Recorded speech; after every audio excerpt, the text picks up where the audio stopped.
Salut à tous, bienvenue sur Winamax TV, bienvenue dans Sans filet, la dernière 100% Miami avec 100% Miami avec Benoît Mélin. Ça va Benoît? Injouable Benoît, aujourd'hui, c'est ce qu'il nous prédit. Je suis tendu, hein. je suis vraiment tendu, hein. Je le sens pas. C'est une soirée qui peut être compliquée. Hein. Sachez que j'ai failli mettre le même t-shirt. Voilà, on ne se concerte pas évidemment pour s'habiller, mais j'ai failli mettre le même. Coco, notre trader, qui est de très bonne humeur. Ça va Coco? Ça va. Heureusement que c'est la dernière, parce que j'en peux plus de ce tournoi. Et voilà, je vous avais prévenu.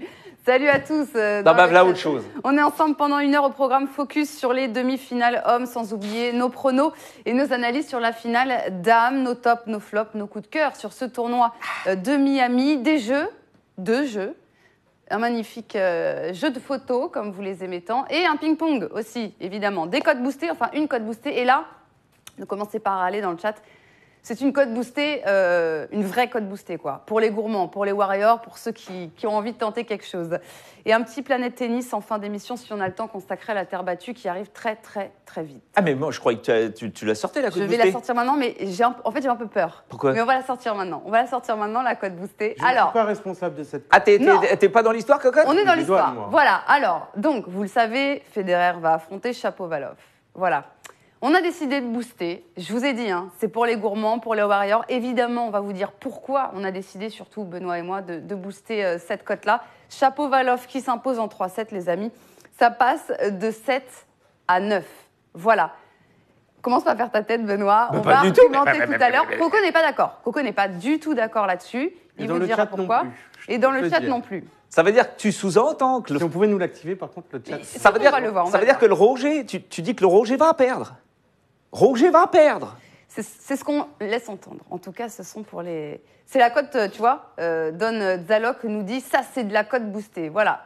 On ne vous dit pas, on ne vous force pas à la prendre, évidemment. C'est pour ceux qui souhaitent un peu se faire peur. On demande s'il n'y avait pas une autre cote boostée avec Roger gagne 2 €. Bah, malheureusement, on a voulu la faire, mais...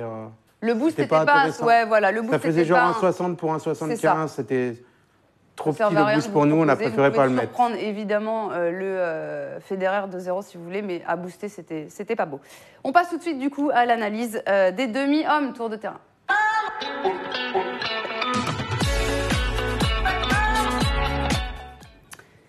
Alors, d'abord, petit point sur le tableau masculin. Regardez-moi cette merveilleuse réalisation. Qui m'a pris la moitié de mon temps aujourd'hui. non, voilà. Donc, point sur le tableau, évidemment, les 2 demi-finales, c'est Isner contre Félix Auger-Aliassime, la sensation canadienne, et puis le fameux Roger Federer, Shapovalov. Isner, Auger-Aliassime, c'est en live, ça va commencer. Tous les matchs de tennis, vous le savez, sont en direct sur Winamax TV. Pour ça, 1 € sur votre compte. Un petit euro. Et vous pouvez vous regarder. Vous nous mettez à côté, puis vous mettez le Isner Auger-Aliassime en face. Je trouve que c'est un bon programme pour un vendredi soir. Alors, tout en sachant que normalement, il ne devrait pas pleuvoir aujourd'hui à Miami. En revanche, demain, c'est très compliqué. Mais aujourd'hui, ça devrait jouer. Ils ont eu le quota de pluie pour l'année. Ah non, à Miami, non, ça pleut. Isner, tenant du titre, donc, qui va jouer contre le jeune Canadien Félix Auger-Aliassime. On a les cotes en live, non, parce que ça n'a pas encore commencé. Voilà, c'est ça. Y aura-t-il encore 2 tie-breaks? On sait que John Isner, là, depuis le début du tournoi, aime bien s'imposer en 2 tie-breaks. Benoît, comment on le sent, ce match-là? Il y aura la victoire de Félix, surtout. Félix pour Coco. Pourquoi Félix Auger-Aliassime, selon toi? Isner, tenant du titre, on le rappelle. Il va falloir qu'il aille en finale aussi, parce qu'il a des points. Pour la belle histoire. Après André Schkou, la semaine dernière, la Canadienne, cette semaine Auger. T'es un romantique, c'est exactement ce que j'allais dire. Il sort des qualifs, il a tapé tout le monde. Il est romantique, mais pas assez facilement. Voilà, moi je me dis pourquoi pas. Hein. Puis il joue vraiment bien, puis il est complet dans le jeu. Ah ça oui, ça on peut le dire. Quand même à 15 victoires sur ses 18 derniers matchs, le petit pépère, Félix, là, il est impressionnant. Mais moi, ce qui me fait peur, là-dedans, hein, c'est qu'il sort des qualifs. Donc, physiquement, pour le moment, ça va. Ah oui, ça va, oui, mais... Il gagne pas ses matchs difficilement non plus. Le problème, c'est que, voilà, il connaît pas Isner, il l'a jamais affronté. Est-ce qu'il va savoir gérer le profil? Isner n'est pas quelqu'un qui va lui mettre un combat physique non plus, avec le service. Il ne faut pas toujours penser au combat physique.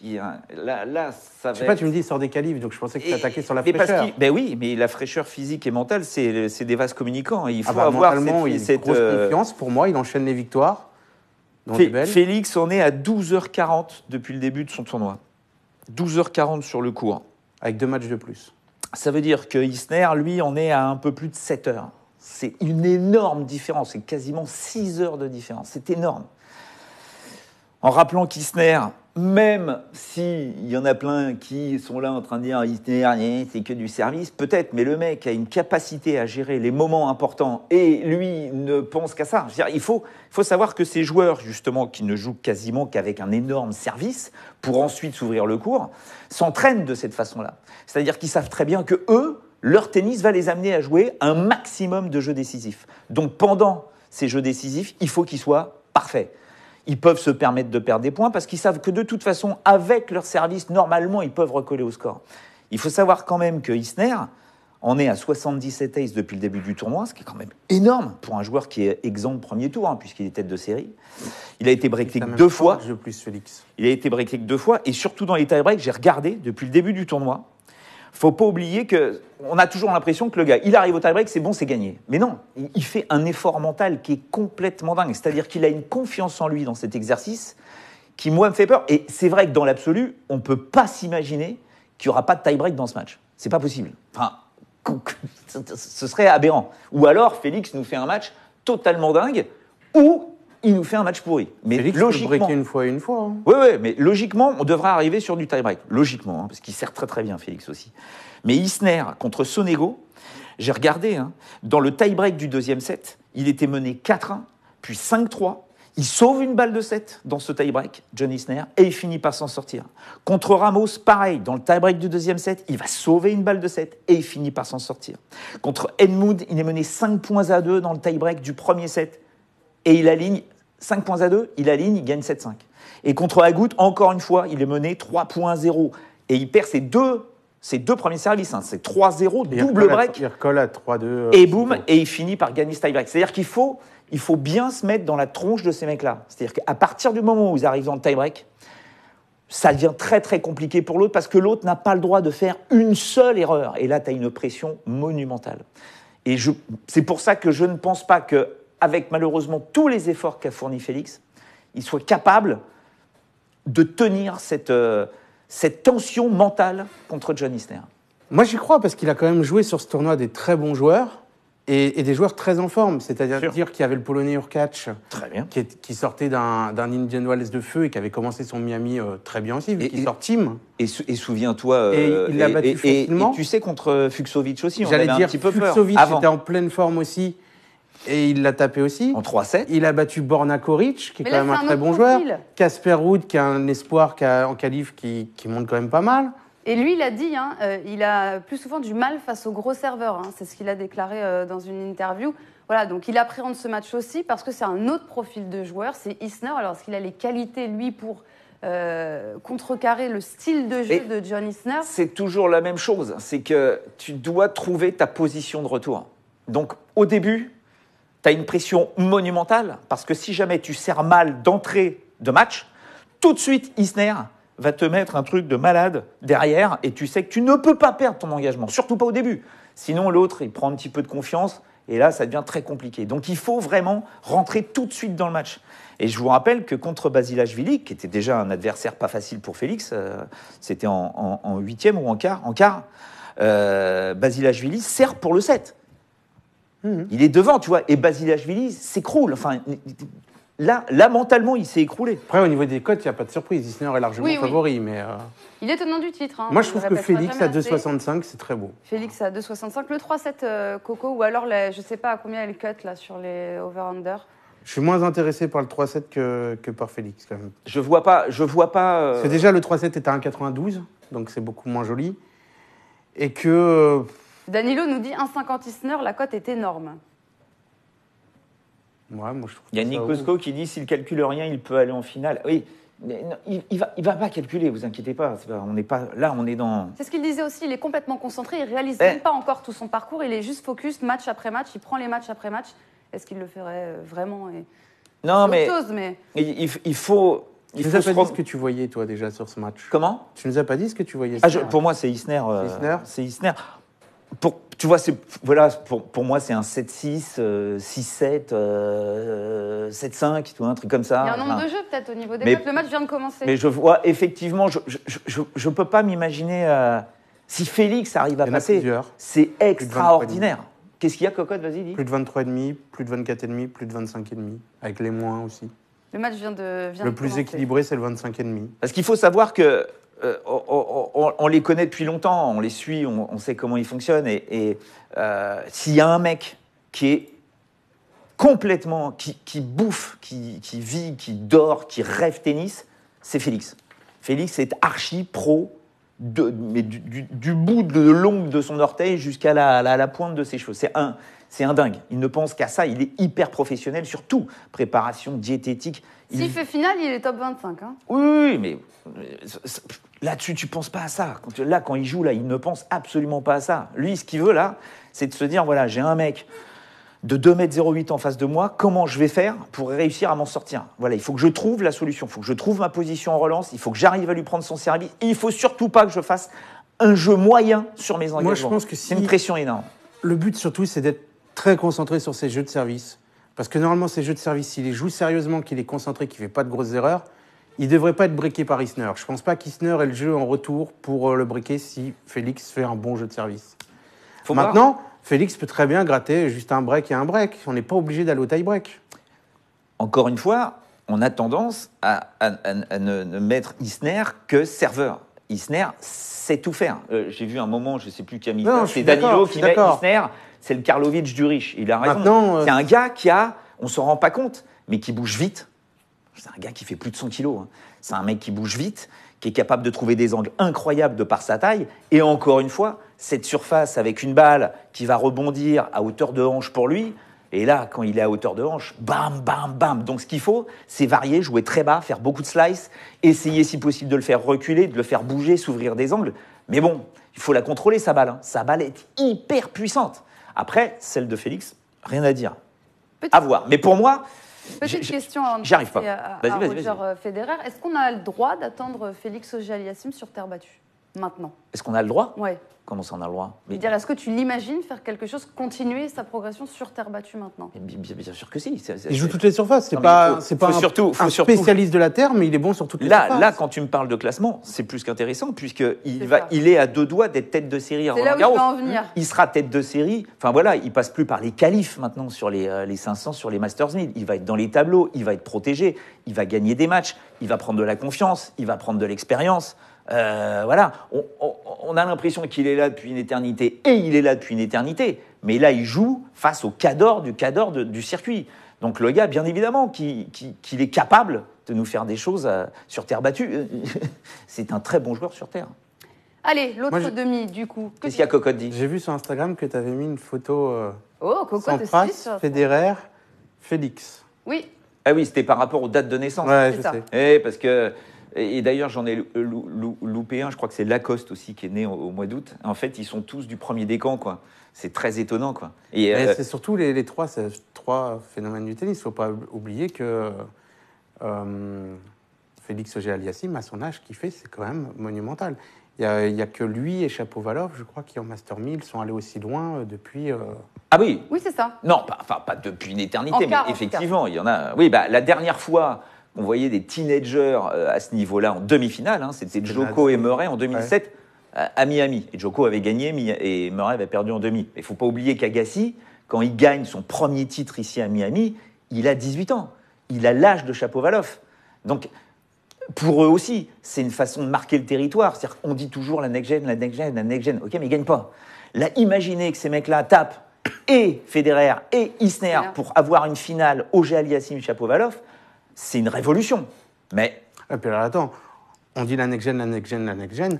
Auger, est-ce qu'on peut le mettre dans la next-gen? Parce que là, il arrive vraiment il est rentré cette année dans le top 100. C'est-à-dire que l'année dernière, les tournois, il jouait pas les qualifs pour la next-gen, il était trop loin, tu vois. Donc c'est la nouvelle next-gen même, on peut dire. Alors que Chapeau est plus dans celle d'avant, qui regroupe les Zverev, les Medvedev, les Kachanov et compagnie. On va en parler. Il y a Tentacule qui dit il y a de l'astrologie dans l'analyse tennis maintenant. Non, mais j'ai fait ça pour rigoler parce que je trouvais ça bizarre. Enfin, ça joue énormément sur la date de naissance de Federer, qui est né le 8 août. Et comme Félix est né le 8 août, tout d'un coup, T'es né en août, Coco? tout le monde était là sur les astres. Et puis on joue au tennis. Et voilà, et Pete Sampras est né en août, Rod Laver est né en août, pareil, c'est 9 août, 12 août et des trucs comme ça. Après, bien sûr, il y en a plein qui m'ont répondu en disant ouais, Geoffrey Blancano, il est né le 8 août, et lui, il est 500e mondial. Mais oui, bien sûr. Ah non, mais c'était un clin d'œil, quoi. Je crois que je suis né le même jour que Ferrero, il me semble. Si vous voulez, si mes souvenirs sont bons. Si je rentre dans le jeu-là, moi, je suis né un 6 juin. Donc ça veut dire que je suis né à l'époque de Rafa, de Borg, voilà, tous ces mecs-là sont nés le 5, le 6, Je joue sur Terre, quoi. Gasquet, voilà. Moi je suis plus terre battue. Quoique. Allez, Shapovalov, on va continuer d'en parler parce que l'autre demi non moins alléchante, c'est celle qui va opposer donc Shapovalov avec Roger Federer, le Suisse qui a livré hier une prestation de haute volée, vous allez voir tout de suite. Il a totalement débordé Kevin Anderson dans le premier set avant d'assurer l'essentiel dans le deuxième. Score final 6-0, 6-4. Dans son quart, Benoît, Roger a confirmé sa montée en puissance et là, il semble quand même assurer l'essence très chaud pour aller chercher son 101e titre. Mais oui, il est chaud, mais bien sûr qu'il est chaud. Mais ouais, mais faut pas regarder le score parce qu'Anderson était vachement diminué. Oh là là. Non, mais même, enfin non, il l'a dit, il avait pas du tout de problème avec son coup. Ce point est tout simplement extraordinaire. C'est du délire absolu. C'est ça, regardez. C'est du délire absolu. Ah là, mais j'ai hurlé en regardant ce point. T'as envie de jouer au tennis pour faire ça? Parce que tu dis c'est pas possible. Mais Anderson est passé complètement à côté de son match. Là, faut surtout pas prendre ce match en considération. Et le petit souci, c'est que tu vas dire bon alors ah ouais mais il a battu Medvedev. Oui, d'accord, il y a combat dans le premier set. Et puis à partir du moment où Medvedev perd le premier set, il joue plus, il fait quasiment n'importe quoi. Donc tu dis ah bon alors d'accord donc Krajinovic aussi, premier set très compliqué, puis derrière, le Krajinovic, il n'a plus d'armes, il baisse d'intensité. Tu vois, on joue. C'est là qu'on va voir si un mec comme Shapovalov peut conserver cette intensité, même s'il se prend une bananée sur le premier set. Ou si, imaginons qu'il y a un premier set très accroché, est-ce qu'il va garder ce rythme, ce high level absolu pour affronter ce genre de gars? Parce que Federer, logiquement, va baisser. À un moment, il va baisser, on le sait. Souvenez-vous de sa finale à Indian Wells. Souvenez-vous de ses matchs depuis le début de la saison, voire même depuis le milieu de l'année dernière, où il y a des passages à vide. Donc, s'il y a des passages à vide, aussi, il a des trous d'air. Aussi, il y a des passages à vide. Regardez, on a les images contre Tiafoe, contre son ami. Alors, le Canadien a été remarquable pour renverser la vapeur et finalement s'imposer. Mais c'est vrai que Shapovalov n'est pas régulier dans ses matchs. Ça, c'est aussi une marque de fabrique chez lui. Hein. Oui, mais là, il a perdu le premier. D'habitude, c'est plutôt le deuxième qui perd. Mais bon. Mais c'était un premier set de dingue. Mais après. Là, encore une fois, les mecs se connaissent par cœur. Hein. C'est la même génération, ils se jouent, ils sont super potes, ils s'entraînent ensemble. Là, les mecs, ils s'amusent. Il y a eu des volets amortis, des trucs, mais sortis de nulle part. Ah, mais c'est sublime. Après, encore une fois, d'accord, Shapovalov a des petits trous d'air, je suis d'accord, rien à dire là-dessus. Mais là, tu te rends compte que Tiafoe a quand même, pour moi, un gros problème technique côté coup droit. En plus, là, apparemment, il avait une ampoule sous le pied, donc il est quand même moins rapide. Mais je trouve que, voilà, pour moi, Tiafoe n'est pas au niveau de ces mecs-là. N'a pas un tennis quasiment total comparativement au Tsitsipas. La structure de ses coups n'est pas commune. La manière dont il frappe son coup droit, il n'y a que lui qui le frappe comme ça sur le service. Il n'y a quasiment pas de préparation, il vient direct la taper. Ce match... Sa façon de taper la balle est spéciale quand même. Ce match, donc on est parti sur cette cote boostée à 9, c'est ça D'abord, on va écouter Shapovalov parce que le jeune prodige, vous allez voir, est un fan absolu de Roger Federer. Et il a hâte, forcément, il a rêvé quand il était petit de jouer face à son idole, parce que sachez que Federer a débuté sa carrière sur le circuit ATP alors qu'il n'était même pas encore né, Shapovalov. On écoute tout de suite le Canadien. Yeah, pretty well. I've been looking forward to this matchup, I think, my whole life, so it's going to be a dream come true to be, playing against Roger over here in the semis of a Masters 1000. Mais non, mais t'avais un problème du micro, je crois. On essayait de faire ça tranquillement, mais voilà. Ce sont des choses qui arrivent. Donc voilà, Shapovalov, évidemment, fan de Roger Federer. Mais il faut connaître l'histoire. C'est ça qui est marrant quand tu les connais bien. C'est-à-dire que on est en 2014, Shapovalov a 15 ans, et on est au Masters 1000 du Canada. Je crois qu'on est à Montréal. Et Federer va jouer la finale, vous savez, contre Tsonga. Je ne sais pas si vous vous souvenez de ce tournoi-là où Tsonga avait battu tout le monde. Mais il va jouer sa finale contre Tsonga. Et il est là avec Stefan Edberg, qui était son entraîneur à l'époque. Et ils se disent, bon sang de bois, il n'y a plus personne dans le tournoi avec qui je vais taper la balle. Et il y a le Shapovalov, 15 ans, qui est dans le coin et qui dit, moi, monsieur, je veux bien. Et là, tu as Edberg et Federer, ils sont d'accord tous les deux en disant, purée, encore un gamin, le mec, il va pas mettre une balle, il va être nerveux, il va pas être à l'aise. Et pas du tout. C'est-à-dire que Shapovalov fait un sparring partner de feu pour renvoyer la balle, bien entraîner Federer. Et Federer s'en rend compte. Et il se dit, purée, il a 15 ans ce gamin, il est capable de tout faire, et il n'a pas l'air d'être complètement bloqué sur le fait de pouvoir taper la balle avec moi. Donc il s'intéresse un peu à ce gamin. Un an plus tard, on est en 2014, hein, un an plus tard, il regarde un peu ce que Shapovalov fait chez les juniors, et en 2016, il va en finale de Wimbledon chez les juniors, Shapovalov, où il bat Tsitsipas en demi-finale. Federer a regardé cette demi-finale. Et après, Shapovalov bat de Minaur en finale de Wimbledon. Federer a regardé ce match. Parce qu'il est très intrigué par des mecs qui réussissent à s'imposer à Wimbledon. Parce qu'il sait que potentiellement, plus tard, il va les jouer. Donc, il s'est réentraîné avec lui cette année, avec Shapovalov, pendant l'Open d'Australie. Et je peux vous dire que Shapovalov est ressorti de cette séance d'entraînement complètement détruit. Il s'est fait massacrer la tronche par Federer. Mais il a appris. C'est-à-dire que Federer a appris en jouant avec lui parce qu'il a vu comment il jouait, un peu son jeu. Et puis Shapovalov a appris aussi à tout d'un coup avoir en face de lui Federer et pouvoir l'affronter. C'est ça. Donc des deux côtés, désacraliser son idole et c'est jamais. C'est ça le problème. C'est ça le problème. Mais moi, je me souviendrai toujours de ce match qu'a fait Shapovalov en battant Nadal en 2017 à Montréal. Match complètement fou. Gagné 7-6 au troisième, de 2h45, un truc de dingue.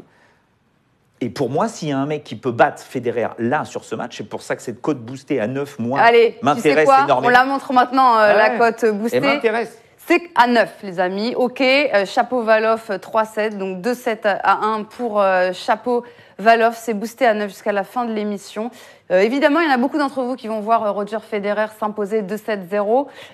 Bien sûr. Nous, l'idée, c'est de vous booster au max, de faire des boosts très jolis. Et du coup, on a boosté à 9, ce qui était boostable à 9. Alors, voilà. mais Cocotte, toi, tu le vois pas du tout, ça. Ah non, moi, je me dédouane de ça. Moi, donc, toi, c'est Federer vainqueur. Qui passe. Alors, c'est Fédé en finale face à Félix. Pourquoi j'y crois ? J'y crois parce que Shapovalov aime jouer vite. Donc, ça ne le dérangera pas de jouer Federer, qui est un joueur qui joue très, très vite. Il est gaucher. Ça, c'est très important. Il a la diagonale donc, de son coup droit qui va aller sur le revers de Federer. Il est très bon en coup droit.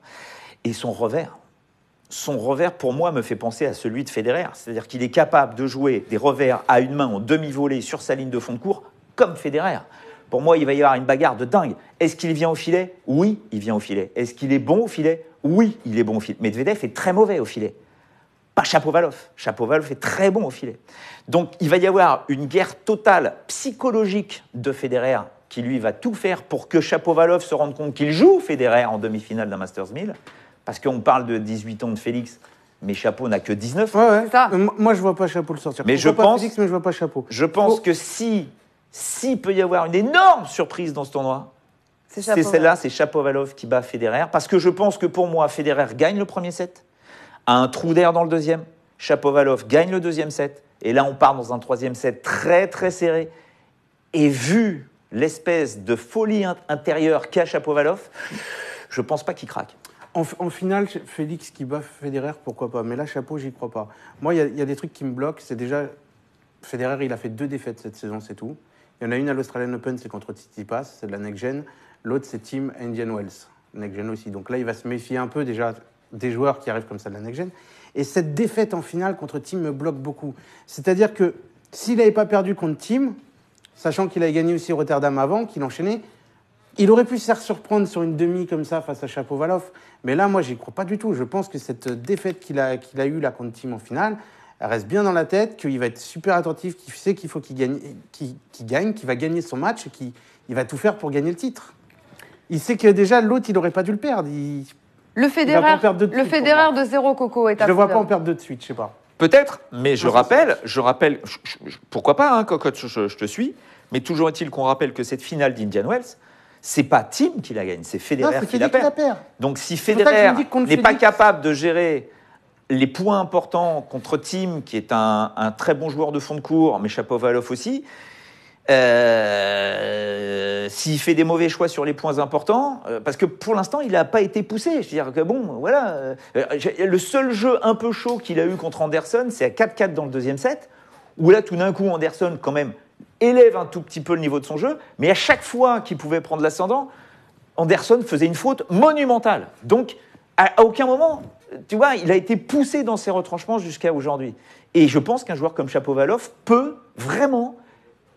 il peut lui faire mal au mollet. Là, c'est une demi, tu vois. Le truc de la finale, il peut y avoir ce petit enjeu de la gagne, tu vois, psychologiquement, ça peut bloquer. T'as envie de gagner comme la contre demi. Thiem, c'est pour ça que je me dis qu'en finale, pourquoi pas, mais là, en demi, j'y crois pas. Non, mais que les choses soient très claires, hein.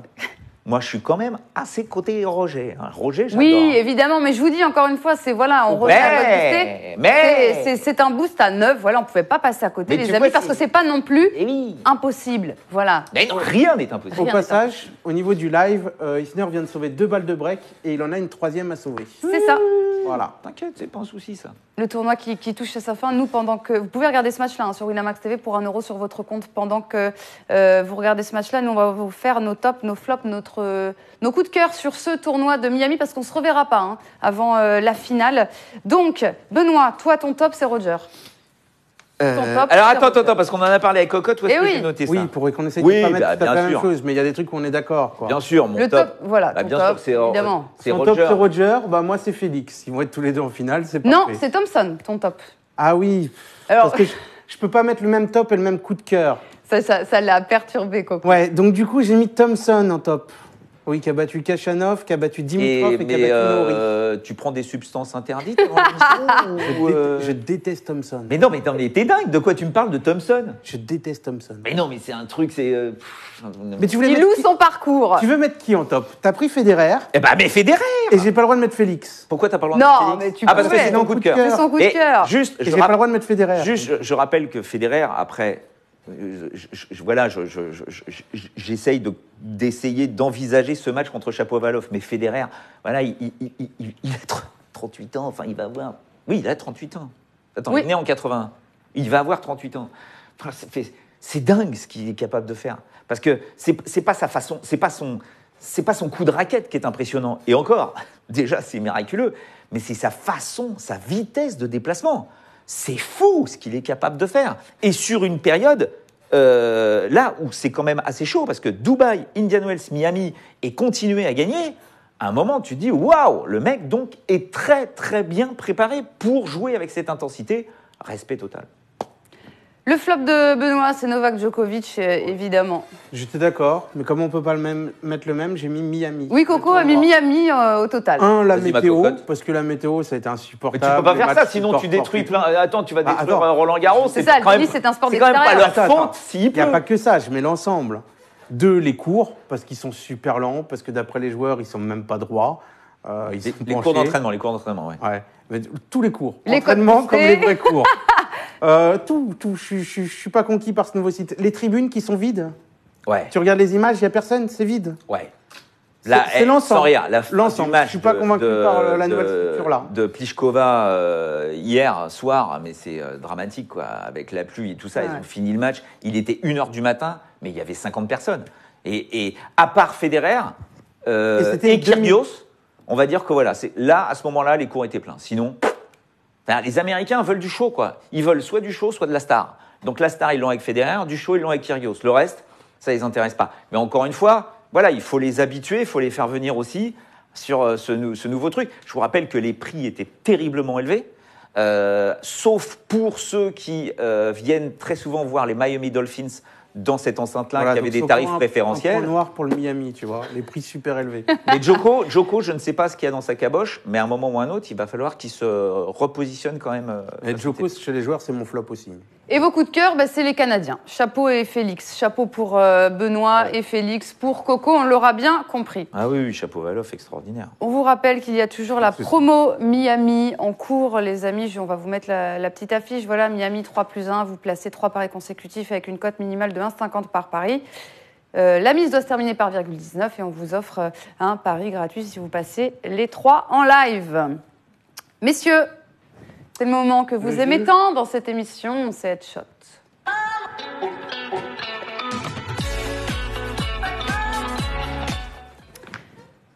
Point d'exclamation quiz, Team Coco, Team Benoît, sur un magnifique jeu des photos, avec un thème évidemment, parce qu'il faut toujours un thème, forcément. Et le thème, on n'aurait pas pu trouver mieux, c'est « J'ai déjà battu Roger Federer ». Dans la carrière. Dans ma carrière, j'ai déjà battu Roger Federer. Oh là là, l'angoisse. Je vous donne des indices à chaque fois, Coco commence pas à faire sa N'importe tête. quand c'est N'importe que Miami quand. ou que Master Me. Il y en a qui... La majorité joue encore. Hein. Tu regardes pas le chat?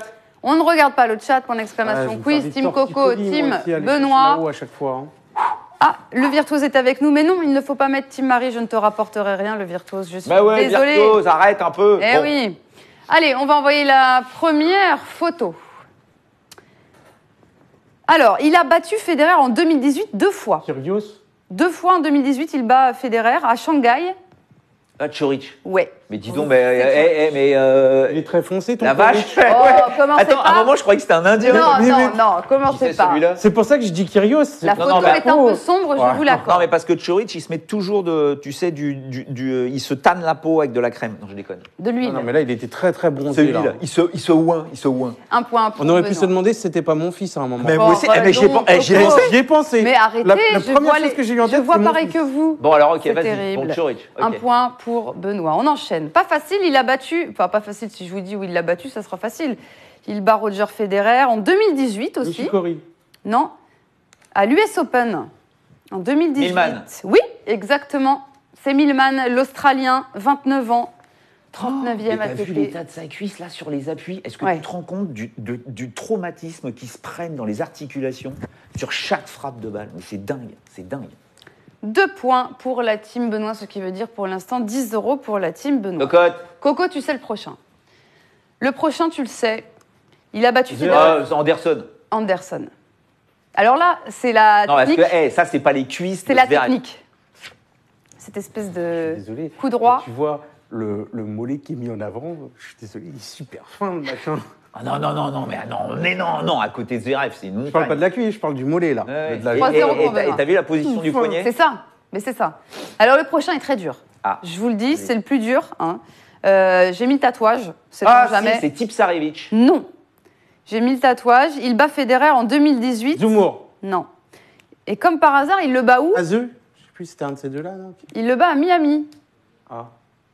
Il le bat à Miami. Ah, Kokinakis? Oui, c'est ça. C'est Pas Kokinakis. du tout dans les bons trucs. Il a un Ouais. tatouage comme ça parce que Tipsarevic aussi avait un beau tatouage. 20 € pour l'instant Qu'est-ce pour la qu'il a team écrit? Ils ont Benoît, tous un c'est pas tatouage. fini. Koric, le premier, il avait un tatouage aussi, on même à peu près pareil. Eh bien, révise les tatouages des On joueurs. peut s'y Coco. repérer. Ok, le prochain, très facile. Je donne même pas Sampras? d'indice. Non. C'est un Argentin, ça. Un poilu. Très poli. Ah, Del Potro. Bah oui. Ah bah, tu vois, L'homme au poil. J'ai dit un Argentin sorry, poilu, mais entre pas la lui. Wilson, Non, la Wilson et les poils, je te jure que j'ai pensé que c'était ça. Oui, c'est vrai. C'est vrai. 5-0 pour l'instant, 5 x 5, 25. 25 € pardon, pour la team Benoît et 0 pour l'instant pour la team Coco. Coco, faut que tu te refasses. Il te reste encore de la chance. Goffin. Oui, exactement. Bravo. Mais Coco. ça fait plein de fois que tu me sors le Goffin. Tu le connais par cœur, le Goffin, quoi. Il est tatoué où, Goffin? Qu'est-ce qui se passe avec Goffin? C'est dingo. Sa prise, c'est quoi? Qu'est-ce qui- Non, je sais pas, quand je le vois, c'est le D'accord. nom qui me sort tout de suite. Fio, c'est le qui côté belge. ressemble. C'est les belges. C'est ça. Allez, 1 point pour la team Coco. Ah, j'adore. J'adore. Il a battu Federer 4 fois dans sa carrière. La dernière en 2017. Il a pris sa retraite l'année dernière. Ah bon? Il a pris sa retraite en plus. Il a été numéro 2 mondial quand même en 2002. Hein. Oh bah merde. Qui c'est celui-là? Je vous donnerai sa nationalité après, mais donc... Dis rien. Ouais, non, il bat... Numéro 2. Il est Tomias. pas allemand. J'allais dire Tomias. Eh ouais, Tomias. Tomias, mais oui. J'adorais ce joueur. C'est ça, l'Allemand Tomias. Ah la vache. Il le bat la dernière fois en 2017 à Stuttgart. Et oh, c'est moi qui ai trouvé là. Ouais, ça fait 6-1. Mais je crois qu'en Parce que moi, régie, je on donne a pas- payé les... Moi, je donne pas les noms, je donne les nationalités. Ouais, On a bah ouais, payé puis aussi, les bah, autres. voyons. Le bah poilu, ouais, je t'ai dit t'as qu'à me dire l'Argentin. le prénom de son père Là, je aussi. t'ai ça. dit, il est allemand, je donne les nationalités. Bah t'as qu'à... ouais, non. Alors, on enchaîne, pas facile, très dur le prochain. Franchement, il bat Federer à Dubaï en 2017. Russe. Il est russe, oui. Comment tu T'as vu, chez les nationalités. C'est terrible, par contre, c'est flippant, Coco. Medvedev. 28 ans, non. Non. 126e joueur mondial. Il bat Federer. Donskoy. Oui, Coco. Bravo, Coco. Alors là, J'ai celle-là, trouvé elle est le plus belle. dur. J'ai trouvé le plus dur. Et je te mets regarder- 2 points. Je te mets 2 points là-dessus. Sans regarder le chat, parce que j'avais les yeux sur. Ils les avaient trouvés, donc ouais. Oh les gars, vous êtes trop forts. Bah parce qu'ils ont pu Federer Dubaï 2017, je pense que c'est pour ça. Ça fait 6-3, pas mal, tu vois, ça fait 15 € pour l'instant Travailler pour sur la la team fin. Coco et 30 € pour la team Benoît. Allez, on enchaîne, facile, il a battu Federer 3 fois, dont une fois cette année. Bah, Tsitsipas. Bah non. Bah non, du coup, Bah, Tim. Tim. Ouais, Coco, Bah oui, dis c'est donc, tu l'autre. m'as fait peur. Il y C'est en a pour que deux. Coco, il est allé plus vite. Tu m'as fait peur. Ça fait 4, 6, 4. Quand tu vois les Oui, parce que je vais photos, dire Tsitsipas, je vois pas comment il a pu le battre sinon. Quand tu vois les photos, tu te rends compte qu'ils sont costauds. On enchaîne avec la dernière. Oh. Il a battu Federer 6 fois. 6 fois. Ouais. Il est Bah, plus en c'est activité, Nadal. non Non, Bah non. Il est plus en activité. il est toujours en activité. Wawrinka. Mais il est au-delà du top 100. Tsonga. Oui. Bravo, Coco. C'est ça, il a battu Roger 6 fois quand même Tsonga. La dernière à Monte-Carlo en 2016, les amis. Bah, il y avait 5-0, on a bien recollé. 25 € pour la team Coco et 30 € pour la team Benoît. C'est pas mal. Qu'est-ce qu'il y a, Benoît? Ah, c'est fini. Oui. Ah, mais où j'étais. Non, ça y est, c'est fini. Attends. Chapeau, hein. Allez, Ils sont forts, ils sont forts. Ils sont forts. Mais c'est vrai que c'est bizarre, Coco, que tu trouves les nationalités avec des physiques. C'est Et quand même comme très ça. étrange. Non, par contre, Non, c'est très étrange. quand je te dis allemand, j'avais As en tête. Et quand je D'accord. dis argentin, j'hésitais entre Del Potro Mais les et Del filles aussi, il est très fort là-dessus. Oh, bah, tu sais, il a Il reconnaît abonné- tout de suite les Ukrainiennes, les Russes. C'est Donskoy, parce que celui-là, il faut aller le chercher. Quoi. Non. Je suis fière de toi. Allez, maintenant, on va parler des femmes, tour de terrain. Ah, les femmes. Au passage, j'interromps. Félix a breaké. Félix. Ah là là. C'était annoncé de mon côté. Je dis ça, C'est je vrai dis rien. C'est bon ça. Félix a breaké, bravo pour Félix cette, a breaké info. et il pose beaucoup de problèmes à Isner parce que le jeu d'avant aussi, il avait eu 3 balles de break. D'ailleurs, bon, ça. on n'a pas parlé de ton coup à tenter, Coco, on en parlera après les femmes, évidemment, parce que ça concerne les femmes. Donc, l'affiche de la finale, on la connaît, c'est Barty contre Karolina Pliskova, la Tchèque qui s'est qualifiée pour la finale. Oui, merci pour le tableau avant, voilà, Barty Pliskova. Et vous le voyez, Pliskova qui a renversé Simona Halep, vous allez le voir, score final, ça fait 7-5, 6-1. Elle prive donc d'ailleurs Simona Halep d'un retour à la première place mondiale. La tête de série numéro 5, Benoît, est solide. Elle a montré que cette fois, c'était elle, la taulière. Est-ce qu'on peut avoir les images de ce match-là entre Pliskova? Merci beaucoup. Ouais, non, elle a été impressionnante. Elle n'avait jamais remporté un duel contre Simona Halep sur dur. Hein. Ouais, puis, quand Simone a mené 5 jeux à 3 et qu'elle a servi pour le 7 à 5-4, tu disais, ouf, ça va être quand même très compliqué pour la Pliskova. Et alors, derrière, alors, je ne sais pas comment elle a réussi à faire ça, mais alors elle a joué d'une façon extraordinaire. J'ai compté, elle a gagné 28 des 34 points après pour faire le break, pour gagner le premier set 7-5 et pour faire le break d'entrée dans le deuxième set. Elle a aligné 8 jeux à partir de 5 jeux à 4. Elle a aligné 8 jeux. Moi, elle m'a bluffé. Hein, parce que bon, je l'attendais, je voulais voir si elle était capable de le faire, mais elle a vraiment montré un niveau de jeu, waouh, impressionnant. Impressionnant. Et dans l'autre demi, c'est Ashley Barty, 22 ans, qui fera partie du top 10 lundi prochain, qui a réalisé un match quasi parfait pour finir en finale. Vous allez le voir, une belle victoire en 2-7 contre Kontaveit. Ouais, l'Australienne qui vit une grande semaine, puisque en plus du top 10, elle va vivre sa première grande finale, Benoît, et en tout cas là, contre Kontaveit, Barty. Ça l'a fait, et on l'avait dit ça, on l'avait dit. On l'avait dit dans le combo boosté. Barty, elle s'en sort bien, hein, parce qu'elle est quand même.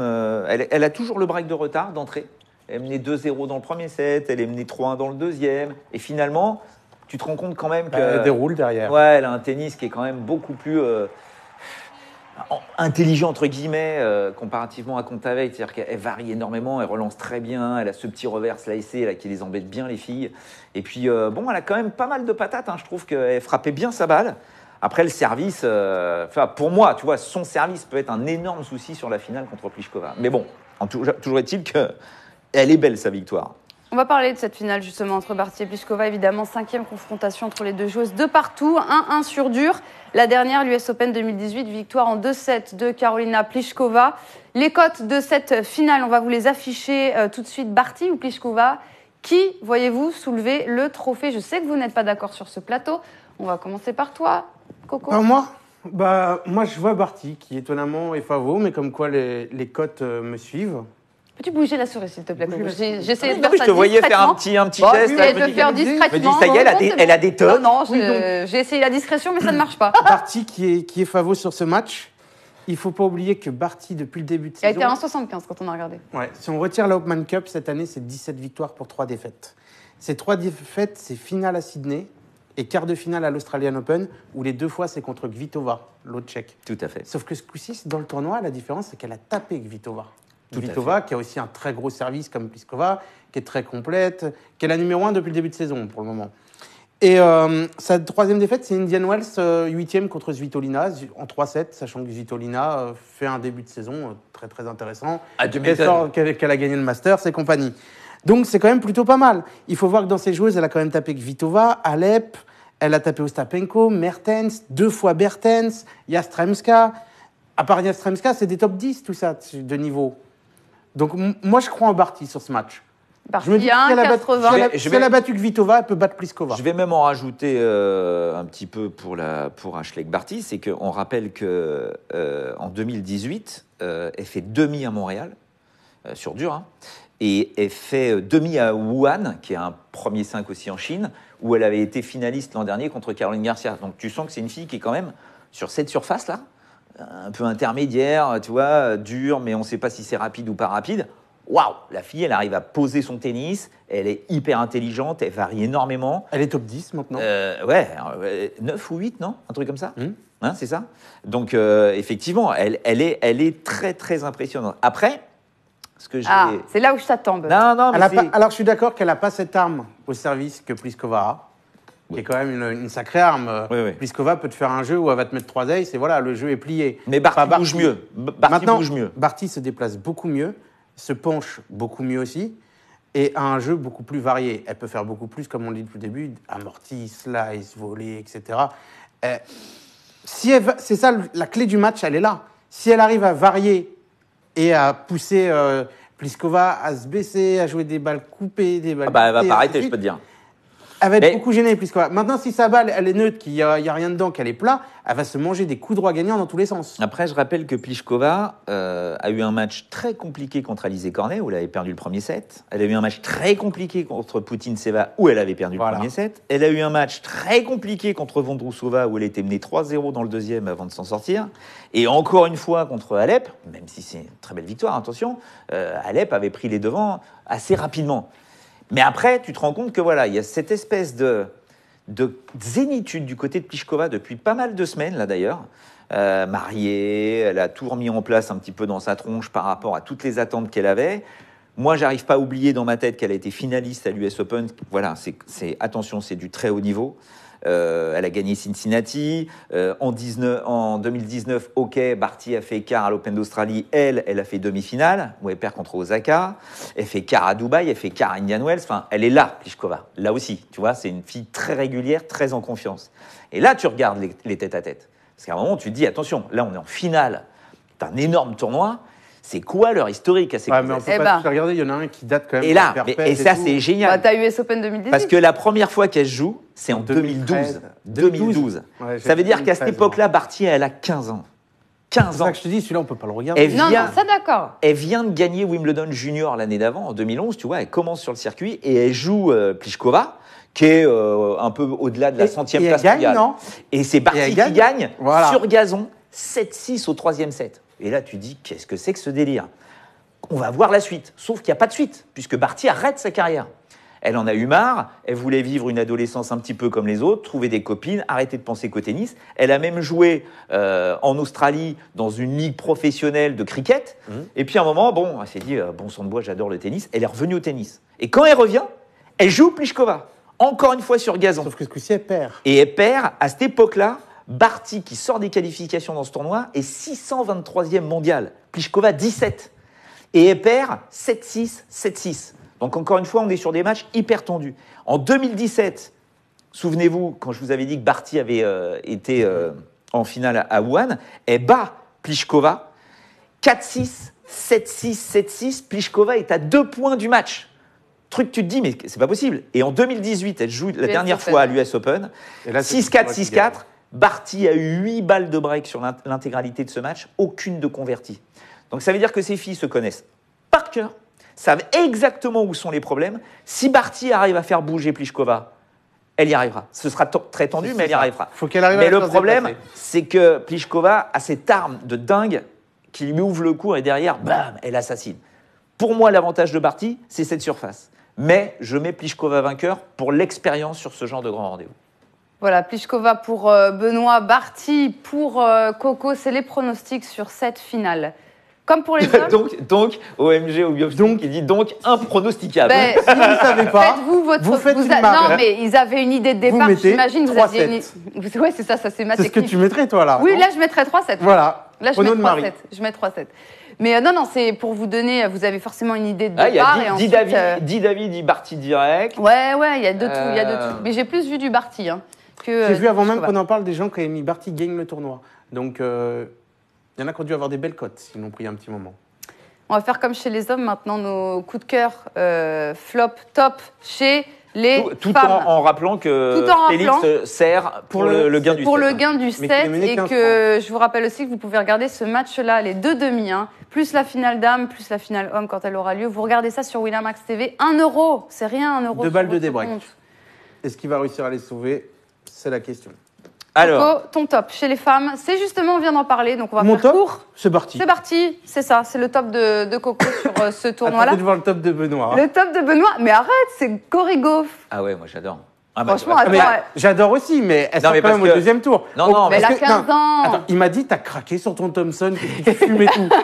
Thompson, il a quand même battu Dimitrov, Kachanov et Norrie. Tu m'as mis Corey Goff qui a battu McNally. Thompson, et ne le prenez pas mal, mais j'ai beaucoup de respect pour ce mec-là parce qu'il est arrivé à ce niveau-là. Mais pour moi, voilà, c'est pas un joueur qui va nous dessiner le tennis devrait pas être dans de demain. Alors que Corey Goff, c'était pour souligner son beau parcours. Corey Goff, pour moi, c'est hallucinant. On nous parle de la next-gen chez les mecs. Il y a la next-gen chez les filles qui arrive. Elle, c'est la next-gen. Et la fille, elle est déjà là, quoi. Donc tu te dis, qu'est-ce que ça va être dans quelques mois ? Je suis curieux de voir ce que va être Corey Goff à la fin de cette saison, avec l'impossibilité de faire tous les tournois parce qu'elle est trop jeune. Ça fait 1 an que je le dis sur ce plateau. Je l'ai dit à Roland l'année dernière. C'est vrai qu'il nous avait parlé de Corey Goff depuis un certain temps. Coco, ton flop, c'est Sabalenka. J'en ai 2, j'ai le même que Benoît et Sabalenka. Mais comme il a pris l'autre, on est en différence aussi. Benoît a pris Osaka. Ouais. Oui. C'est les 2 gros flops pour moi du tournoi. Sabalenka sort au premier tour contre Tomljanovic, inexplicable. Et Osaka a fait. Elle a passé elle a gagné son premier tour, qui était le deuxième tour, du coup. Cet exemple. Osaka n'est plus dans le tennis. Au troisième. Ouais. Osaka n'est plus du tout dans le tennis. Comme Alep après Roland. Comme il faut.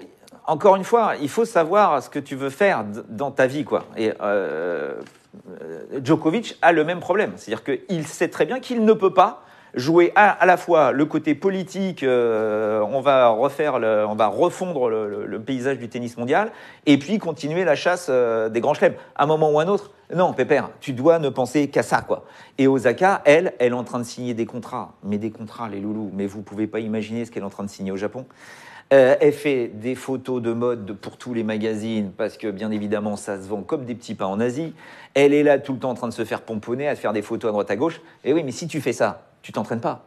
Sharapova a eu le même problème et Sharapova a mis ça de côté. Et là, Sharapova, vous la voyez plus, parce que même si elle a un problème à l'épaule, Sharapova, elle a lâché. Ah ouais. Bouchard a eu le même problème. Jenny Bouchard. Enfin voilà, à un moment ou un autre, c'est quoi ton investissement ? C'est un moment. Ton fric qui va tomber. T'as pas besoin de ça. Ton fric qui va tomber, t'inquiète pas. Mais voilà, tu dois être numéro 1. Pour l'instant, elle, le numéro 1 mondial, c'est un fardeau. Donc, est-ce qu'elle va nous faire comme tous ceux qui ont gagné la première fois un tournoi du Grand Chelem et qui ont porté ça lourd sur leurs épaules et quand c'est arrivé 1 an après, ils se sont fait rétamer la tronche dès le premier tour au deuxième tour parce qu'ils n'arrivaient pas à supporter cette pression et après ils ont redémarré leur carrière, ou est-ce qu'elle est faite d'un autre métal et Osaka va être capable de dire ok, tac, je repars. Passage, Félix a craqué dans la tête, il n'a pas réussi à conclure sur son service. Il n'a pas craqué dans la tête, vous inquiétez, c'est pas non, ça. Mais j'avais dit qu'il fallait qu'il fasse des jeux de service irréprochables. Et oui, mais s'il avait été irréprochable sur ce jeu-là, qu'il n'avait pas eu la petite pression pour conclure, Je ne sais pas. Vous prenez le premier set, là, ça va être dur parce qu'on part sur un tie-break. Est-ce que tu as déjà été à Miami? Là, sur le nouveau site, bah non, Non. c'est la première Est-ce que année. tu as déjà été à Miami? Non. Est-ce que tu as déjà joué au tennis à Miami au mois d'avril? Non. Au mois de mars? C'est terrible.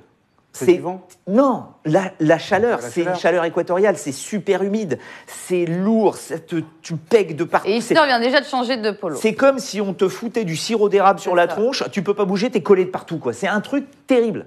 Et quand tu joues, moi j'ai joué un petit peu de temps en temps comme ça sur les cours à Key Biscayne avec Thierry Champion, mais c'est terrible, c'est une horreur, tu ne peux pas respirer, t'es en feu, t'es dans un four. Donc, oui, les mecs, ils sont là, ils sont jeunes, ils ont 18 ans, ils peuvent jouer. Non, à un moment ou à un autre, la fatigue, elle est là. Il fait 3 Quel doubles que soit fautes, hein. l'entraînement. C'est tout. Non, mais après, Dans le jeu cette fraîcheur, là, Tu peux pas me dire que ça joue pas dans la tête. Il sert pour le set, il fait 3 doubles fautes. c'est de l'impulsion. Tout est une question d'explosivité au moment où tu le fais, au moment de la lucidité, ta lucidité mentale. C'est-à-dire pas Ils te chercher. disent d'ailleurs, 3 doubles fautes et il n'a pas craqué là. Mais sans les non, doubles fautes, mais c'est non. pas la- Et arrêtez de penser au fait de craquer. Vous êtes dingues ou quoi? Ces mecs-là sont des machines de guerre. Mais toujours est-il que tu joues contre Isner, tu passes pas ta première. C'est ta seconde. Tu fais quoi avec ta seconde? Si ta seconde, elle est pas puissante, longue, parfaite, tu vas te faire défoncer la tronche. Donc tu prends un risque. Tu prends un risque, c'est pas un craquage mental. Tu c'est sais une quoi, Benoît obligation tactique. Tu sais C'est quoi, pas un Benoît jeu parfait J'espère comme que il fallait. Coco ne va pas craquer mentalement sur la partie de ping-pong qui Ah arrive tout de suite. Mais, Hein c'est tie-break, c'est maintenant. On finit pas nos coups de cœur. Ça suit pas. Putain, tu l'as vu ton coup de cœur? On va les faire en jouant. Tu l'as vu ton coup de cœur? On va les faire en jouant. Ah, coup je de vous dis, cœur. les coups de cœur, c'était Sier pour toi Non, je l'adore. et Vondrousova pour Coco. Non, Vondrousova et Andreescu. Et Andreescu. Parce qu'Andreescu, faut pas oublier qu'au premier tour, elle est menée 5-1, qu'elle sauve une balle de match et tout, et qu'elle gagne. Que derrière, elle replie Kerber. Bon, derrière, elle a craqué physiquement. Là, elle est à la plage. Et J'ai Sier, vu à la plage. Sier, je l'adore, la Sier, parce que je sais pas si vous avez vu la photo, ils l'ont postée. Elle joue avec un haut d'un sponsor et avec le bas d'un autre sponsor. Le truc est impossible. Et la Sier, Lolo, elle fait son tennis à la Santoro, elle en a rien à carrer, et la fille, elle joue. Et J'adore. Vondrousova a bien enchaîné Et aussi. puis, Sier, bah, aux accords. Entraînez-vous en parlant. Ah oui, pardon. Ah bah non. Voilà. Heureusement que c'est de l'entraînement, dis donc. J'ai eu peur. Moi, je gagne qu'à l'entraînement maintenant. Oh là là, et dis donc, heureusement que c'est pas le match. Hein. Ouais, 3-0 dans la T'as toujours eu des problèmes au service. T'es pas John Isner, ça c'est Quoi ça c'est sûr. Bah, tu me vises les yeux, toi, tu fais la Coluche, quoi. On s'échauffe. Tu me fais les deux yeux comme ça, je joue en nocturne. Tu sais même pas qui c'est Coluche. là, le- Tu sais S'échauffe, tu sais qui Coco. c'est Tu sais qui c'est Coluche Bah ou pas quand même. Dis donc. Allez, on y va, vas-y. Ok. C'est à moi de choisir. Ils ont parié là pour qui? Quiz Team Quoi Coco.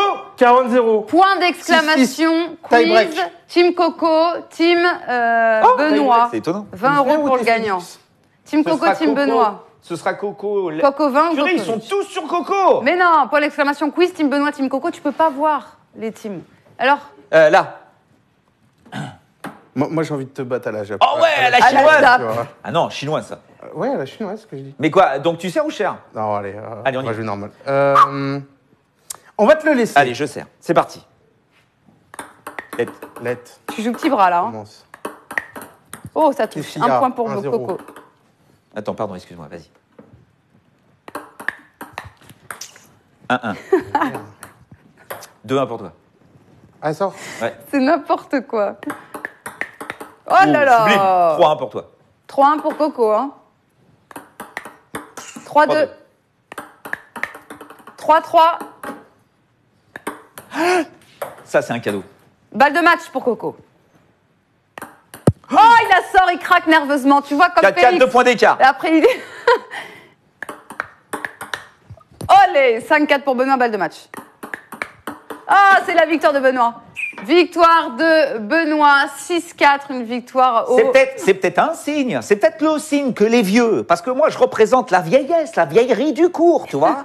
Donc, je suis un peu le Federer. Je suis le Federer des demi-finales. Alors pas- que toi, t'es plutôt le Chapsim. Le Chapsim des... Et là, C'était pas mon tournoi à la surface, comme à Miami était trop long. C'est vrai Ah, que c'est bien pas ton sûr, tournoi, t'as Coco, ça raison, fait 20 euros pour la team Benoît, Bah, la semaine les prochaine. amis. Merci à tous d'avoir été avec nous. et allez, on va voir les matchs. Hein. Voilà, suivez évidemment les matchs sur Winamax TV, on vous le répétera jamais assez, 1 euro sur votre compte et vous pouvez voir ces matchs de tennis.